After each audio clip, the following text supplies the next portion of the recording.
Hello everybody, Walter here. Welcome to another episode of Mark Not Included Let's Play series with the Spaced Out DLC. Now, the previous episode almost became the last in the series due to, well, dangerously depleted food reserves, which was entirely my fault since I got a bit distracted building stuff and stopped unearthing more of all of that delicious macroot my dupes really enjoy eating all the time. Now, fortunately, my ranches just got started actually producing meat, and I should now be in the clear concerning food at least. But nevertheless, there are still quite a few issues that are plaguing my base and that need to be resolved as fast as possible. So let's get straight back to the game and let's have a look. And we're back to our colony. So first, let's have a quick look around what we managed last episode. The most obvious change is here on the left of our living area, which is the incubation station with, at the moment, 3 incubators, but space for another 9. And connected to it, we have a drop chute with a critter drowner and combined wild parkour farm. Additionally, if we go in the room overlay, we can see that the mess hall was upgraded to a great hall, which instantaneously doubled the moral bonus from it, which means our dupes can now have a few more skills if we need them. That's essentially the priority we managed last time. Additionally, we also hooked everything together with conveyor rails, so now when eggs are laid, they are automatically put into the incubation chamber, or to be more precise, into this little drowning chamber there. If needed, they are put into an incubator, then incubated, and then once we get some meat out of that, it's automatically moved over to this kitchen setup here, which is also partially automated using the autosweeper already, to be turned into barbecue over there. That's what we have currently, but we have currently one major issue, and that is, as you can see here, the current load on the wire is 1080 watts. The problem is, the wire can only handle 1 kilowatt. So we are currently overloading our wire, and that's producing damage all over the place and even partially breaking the wire. As you can see, currently our carbon skimmer is offline, and we already have carbon dioxide collecting at the base of our colony. So we have to deal with that ASAP. For that, there is a simple solution. The main problem here is that we have our 3 incubators connected to the same cycle sensor, and this means they are all running at the same time, which means 720 watts of power draw. The simplest fix for that is just putting them on different cycle sensors. So for that, I'll just delete one of them and move it on to the other side. Then I'm also going to get the disconnect here and disconnect the wire, and then I will just need to put a cycle sensor here, another one there, and then I should be in the safe. You can see already it's working. Now, while all of that is happening, let's actually increase the importance of those repair jobs, because it's annoying to see those red bars in my base, and they are a bit of a weak point. And especially here, where the connection is actually broken, this needs to be dealt ASAP. And we need another one there. Let's just increase the importance, priority. And then we should be good to go. And we have another stone hatchling, but there is still one problem, and that is currently stone hatchlings can only go in this farm here, or ranch here, and there is no space. So let's increase the space for the maximum of 8, because currently the only ranch where they get the proper food is the one at the top.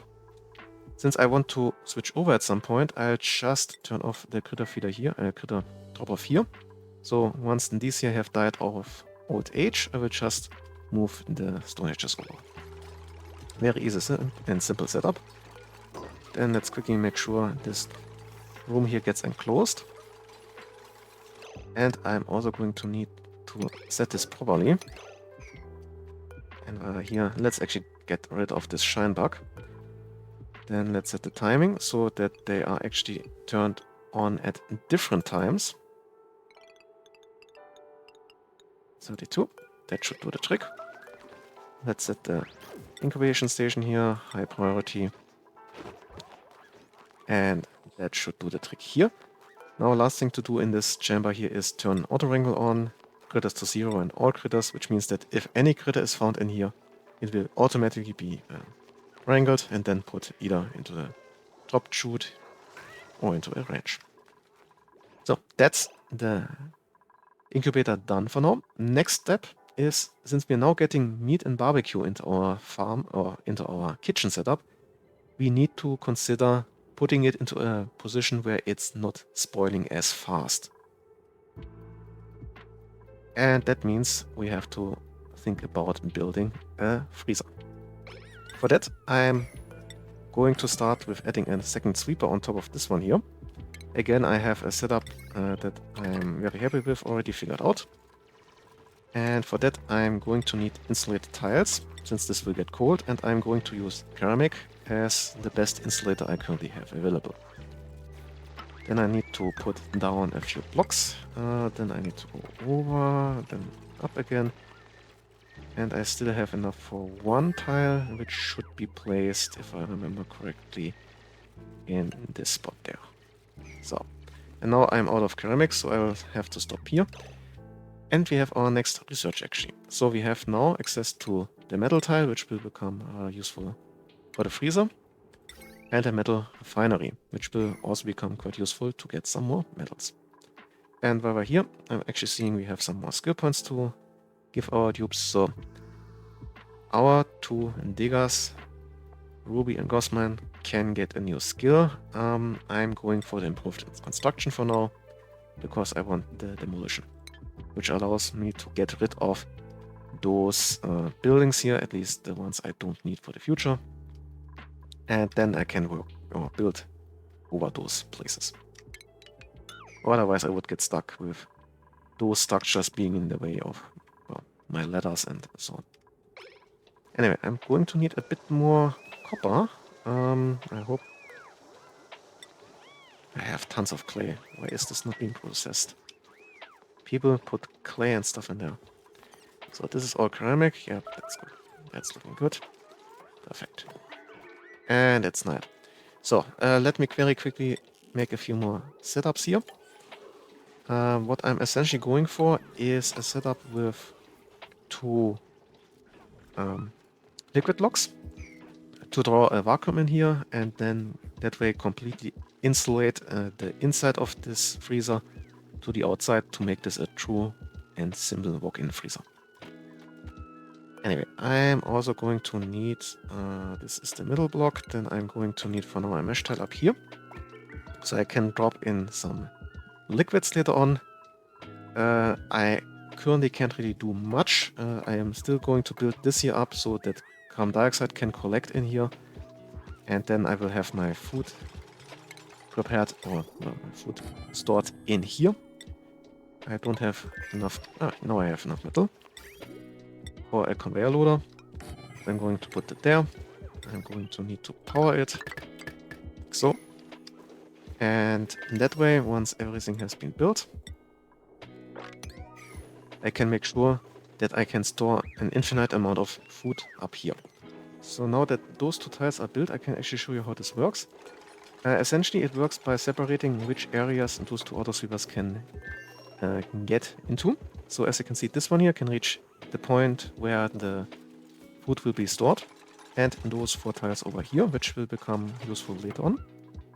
And this second auto sweeper here can reach the autoloader, but nothing else. And that means that I won't have any loop where food is taken from here and put back into the loader, and then moved over, and vice versa. So this is why I need two auto sweepers here with this kind of separation. Now, when this whole thing here is closed up, I will be in a situation where once I have my tubes doing stuff at the top here, I will get carbon dioxide in here, and carbon dioxide is well, gas that at least partially suppresses the rotting of food. Cooling down food also helps. As you can see, refrigerated minus 5% per cycle. If it was lying around, it would be around minus 20% also per cycle. I'm not sure. Depends also a bit on the type of material or food. but using a different gas like carbon dioxide or chlorine will help quite a bit here. And that's basically this build up. Let's move this also up here. And we have our next selection here. So what are we going for? More food, more gold. I already have quite a decent amount of gold, but I'm not strapped for food at the moment, so I'm going for the gold. It's more useful at the moment. So what I still need to do is actually hook this up to the setup here. So for that, I'm going to go straight over and straight in. That should do the trick. Yeah, that's going to work. Then I can get rid of that. I'm also going to have to make sure all of this is built quickly. So Max, you're back to building duty, just to make sure this is all going to be built before I have meat stuck on the conveyor rails and just rotting there. Now, that is as far as I can go with this. I actually need to start the next research, I noticed just now. For now, I'm going for, let's see, for the setup, I'm thinking about this might be useful. Yeah, radiant pipe. Yeah, that's definitely going to be next. Now with that built, let's make a quick setup here. So we want to have all of the edibles and where do we have it? Cooking ingredients put in here. But since at the moment we have polluted oxygen in here, I'm actually going with putting it inside of the refrigerator with higher priority even, just so I can make sure that it won't rot, because polluted oxygen actually increases the rate of rotting of materials. Might be able to see it there at some point when we get polluted oxygen in there. I also have to do something about this. Yeah, let's actually first place a few more deodorizers on this side, just so to be sure that all of that annoying and problematic polluted oxygen is dealt with as fast as possible. Because especially when it comes to food preparation, polluted oxygen is not something you would want in your base. So, currently everything again on the same power grid, but we'll have to do something about this a bit later. We have some water there, let's get that in. And now we need to consider actually building a setup for the metal refinery. And for that I'm going to need some space down here. I'll just place a floor in here. Let's actually... Yeah, let's go with normal tiles. Doesn't really matter much. I'm going with normal tiles here. I'm going to need a liquid reservoir. I'm going to need... Where do I have it? Wait, I need to go to refinement, obviously. I'm going to need the metal refinery. I'm also going to use ceramic, since it increases the overheat temperature by 200, which means the refinery won't overheat at 75 degrees, but 275, which I shouldn't actually reach. But the refinery produces a lot of heat, so a bit of the safety margin might be nice. I have also some copper, so let's get into power. I need at least one smart battery. I need a little bit of automation, NOT gate in this case, connecting that together. Then I'm also going to need some conductive wire, because this guzzles a whole 1.2 kilowatts, so this wire here would immediately overload. Good. Now I need another floor on top with a lot of liquid reservoirs. And the reason for... maybe not the entire myth. The reason for that is that the metal refinery actually needs a coolant. And it dumps a lot of heat into that coolant. Now you can use basically any liquid as coolant. This can be liquid hydrogen, this can be magma, it doesn't matter. But if that liquid turns into gas due to this increased heat, then it will break the pipe here. And that's obviously something to avoid. So I'll just have a bit of a reservoir here. And everything that is too hot will be put into this reservoir at the top, which at some point will be turned into oxygen and hydrogen for power production and, well, making our tubes breathe. So let's quickly continue on. I am going to need insulated pipe, and I'm going to use igneous rock, which is a rather good insulator, somewhat the best I can currently use. And I'm just chaining all of these together in a very, very long chain. And then I'm just putting this here to this side. And that's where the next research comes into play. So we will soon have the liquid pipe thermal sensor. And that allows me to determine when, well, liquid is too hot. And wait, do I actually have the... And we already have the liquid shut off, so that's also good.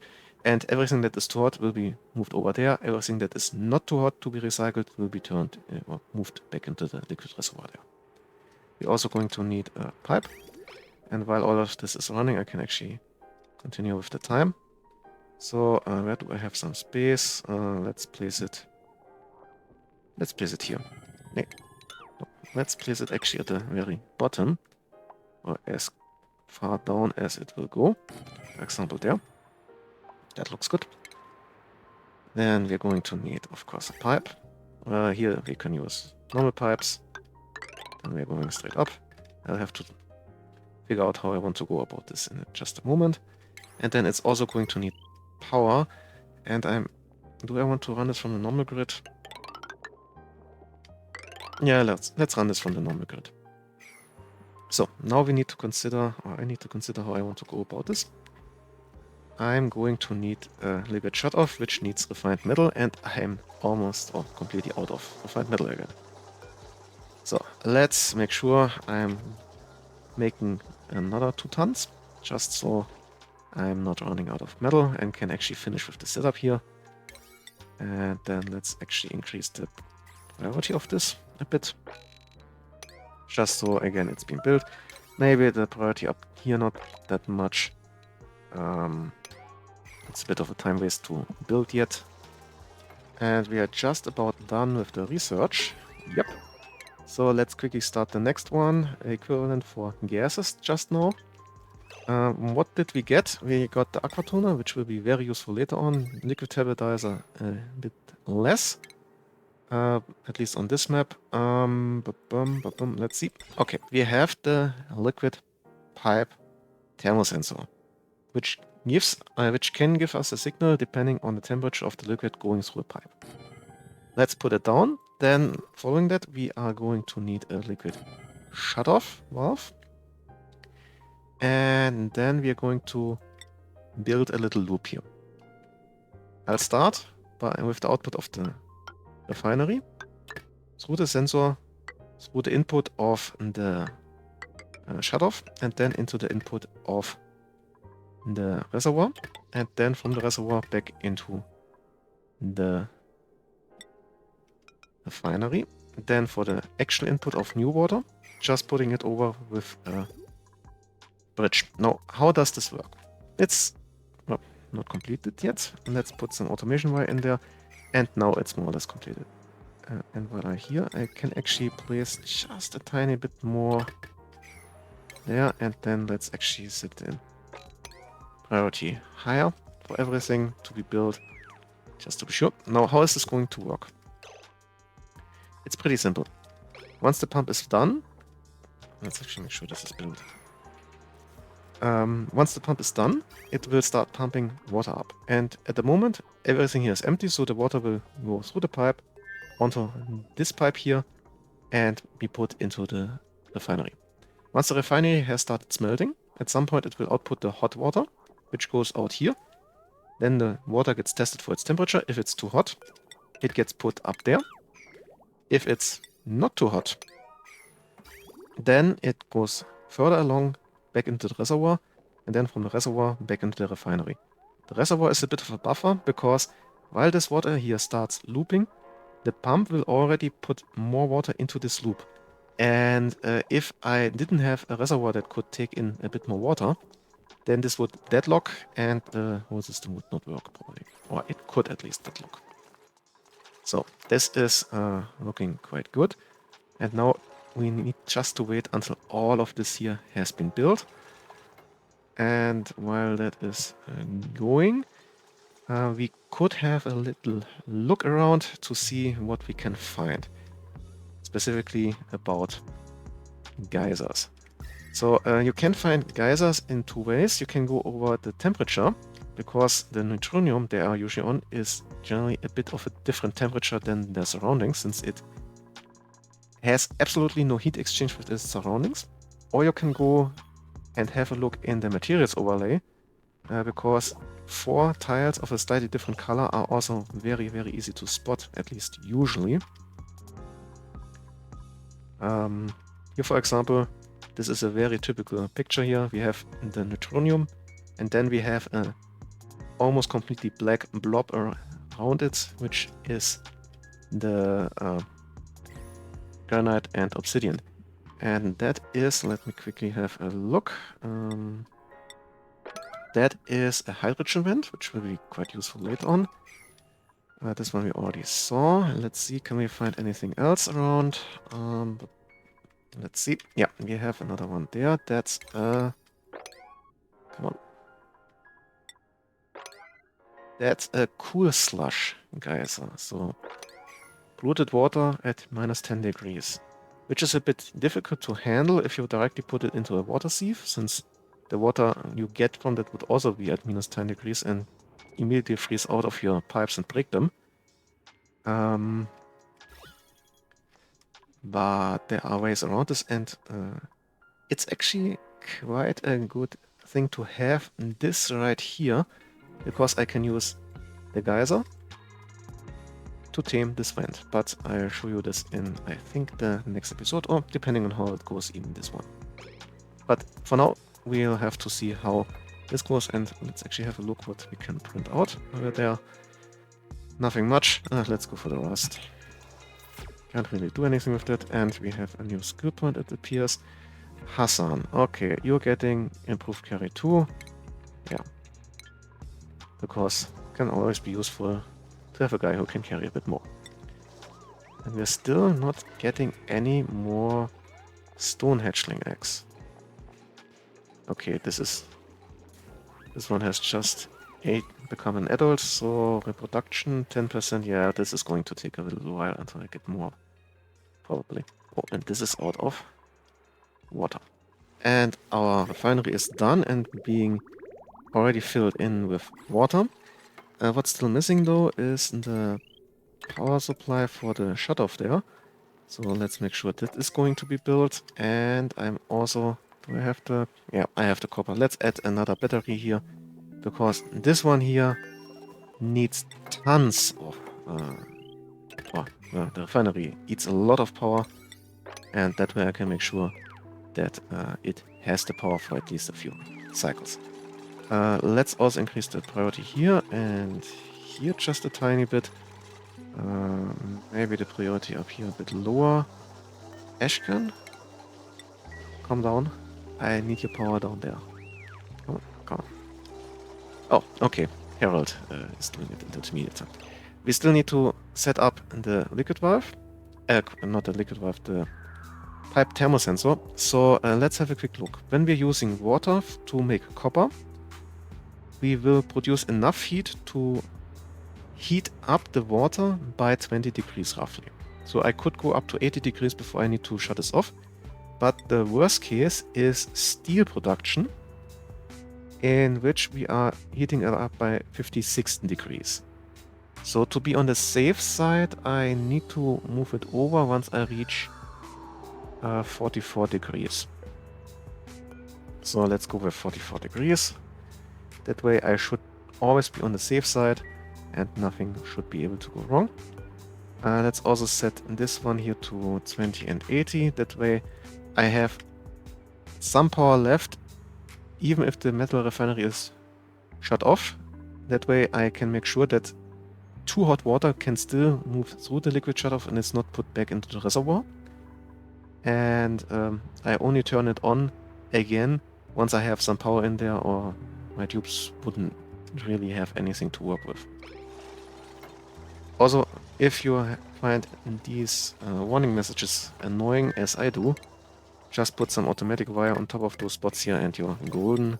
They will disappear as if they were never there. So then let's quickly get rid of those notifications here. Nothing too big there. And let's start the next research. I'm going for decor, and I would at least want to go to fine art, maybe even high culture. Yeah, that sounds like a good plan. And that's the refinery setup more or less done. Let's actually make about 4 tons of copper. Now we don't need that up here again anymore, and are not wasting half of the resources anymore. That's looking already quite a bit better. And why is that not being mopped up? Let's go with higher priority then. Just getting rid of all of that water. It's annoying me as hell. That's also not being mopped up. People, get rid of all of that stuff. And I think I'll just for the moment deconstruct those tiles here so this polluted oxygen is being dealt with and not being collected at the bottom there, because that's not really what I'm looking for here right now. Apparently I made a little mistake when I set up my metal refinery here. As you can see, it's currently disabled since the battery is below 80%, but until it gets below 50%, which will absolutely take ages, no tube will get in there and add more power. So I'm in a deadlock. Either I set this to 80, but then I have my tubes in there all the time. Let's just go down to 50 here. That should actually do the trick. Yeah, it's enabled and I now should start getting more copper. Now while I'm down here, let's actually move the storage bin further down, because the water level is now slowly getting lower, and I will have to have a look about what's going on there in a moment. Again? Okay, I know what's going on. I need to move this down here, but now let's quickly have a look at this. Essentially what's going on here is special mechanic. Very quickly, yeah. You saw it bubbling and this here getting cooler again. Essentially what's happening is the magma is slowly heating the abyssalite, and once the abyssalite reaches the boiling point of the water, it will instantaneously, and independent of the transmission coefficients, boil 5 kilograms of water into steam, which then bubbles up until it's cooled down again. As I said, this has nothing to do with the transmission coefficients of abyssalite, which is usually very low. So that's the main reason why one-wide abyssalite borders don't really insulate that well. So for now, let's just put a few of those tiles here next to that, and that should finish that little issue. So that's the important part done here. What did we get with the research? Yeah, okay. We got the pedestal, which I'm going to use up here. And what's about the... Yeah, we can now close this up. The polluted oxygen is gone now. So let's make sure this is built as fast as possible. And how many can I... Another 3. I need one here, and then can build another 2 there. That's also looking quite nice. Let's add this to 6. Wait. Yeah. Okay, it's nighttime. Let's just hope that there is nothing going over there during the night. It would be really annoying if I enclose something again. I'll also get a new tube potentially, because as you can see, food production is ramping up quite fast. Only 6x in there now. I can soon get rid of the 2, which is quite nice. Yeah, let's hope this is working out. If I'm getting another tube, I will need another cot though. Okay, no polluted oxygen in there. Perfect. I'm just go for the private bedrooms now. So, I'm not going with another barracks, but I'm preparing for the private bedrooms, which add higher moral bonus. And I'm going with a setup that allows me to get achievement later on a bit easier. So, airflow tile, put that in there. Let's actually go for the higher decor. Then I'm going to need a 6 wide room, another 6 wide room, then from the opposing end, 6 wide, and now I have a 4 wide. This works quite nicely. Then blocks or normal tiles below. And then below those I'm placing some pneumatic doors. Yep, that's looking quite nicely. And then this one here needs to be open floor, so I can place a staircase in between. And this actually needs to be enclosed like so. Then I need finally a cot. Let's make that out of granite 2, just to add some decor. Although, won't really do anything for that. But why not? I have enough of that. And then let's increase the priority just to make sure this is going to be built. Some research just finished, so let's have a quick look what's it about. Not that. Blank canvas, large sculpting block, that's quite useful. The blank canvas at least. I can build a total of 3, that's not much. Let's go for the increased decor. Why don't I have much gold? Doesn't really matter much. Let's place 2 and let's increase the priority of 1 for now. So it's built and we are potentially getting our next dupe. So let's have a look. Ice might get useful soon. Farming. That's not bad, actually. Operating, research, ranching. That's also not bad. And operating 9. With another ruby.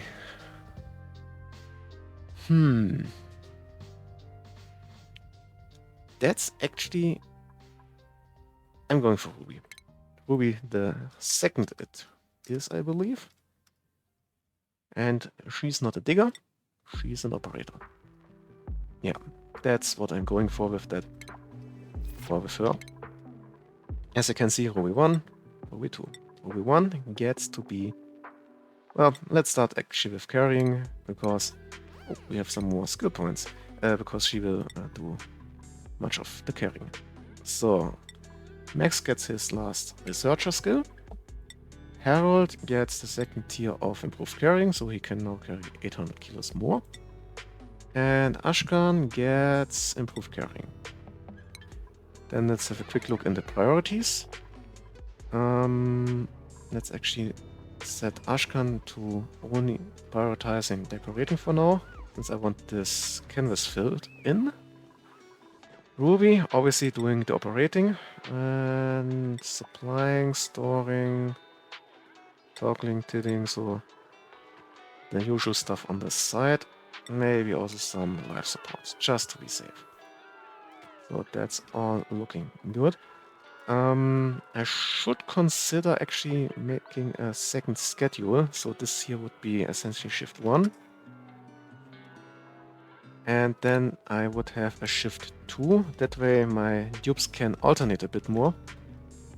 And aren't working all at the same time. 5, 6. And then like so, I think. Yep, that's looking good. Then who am I moving over? Let's move over Hassan, one of my diggers. And well, why not the other Ruby too? Yeah, that's looking good. While I'm here, let's actually add a few more schedules. So I have shift 3, which is essentially the opposing shift, or the night shift essentially. We are going here. And then the last shift is the shift 4.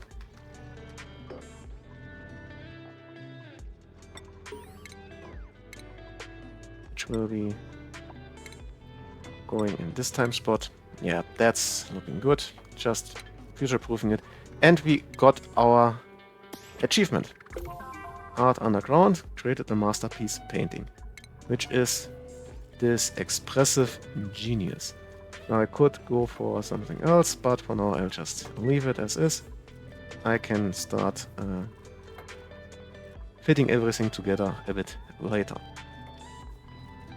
But with that said, we have reached the end of what I wanted to manage in this little episode here. So let's quickly recap. We managed to figure out and resolve all of the issues, especially concerning the overloading power grid with the separation of the 3 incubators. And I just noticed that I didn't actually power this one here. So let's very quickly add this in. Then we set up our refinery setup, which is now nicely running. I'm already getting a bit of heated water in here. As you can see, 44.2 degrees Celsius. We dealt with a little bubbling issue there. And we have now finally enough food to start getting more tubes. And also, before I forget it, start building up the freezer setup for our future kitchen. And with that, we've reached the end of this episode, which I hope you enjoyed. I wish you all a nice day, and well, see ya!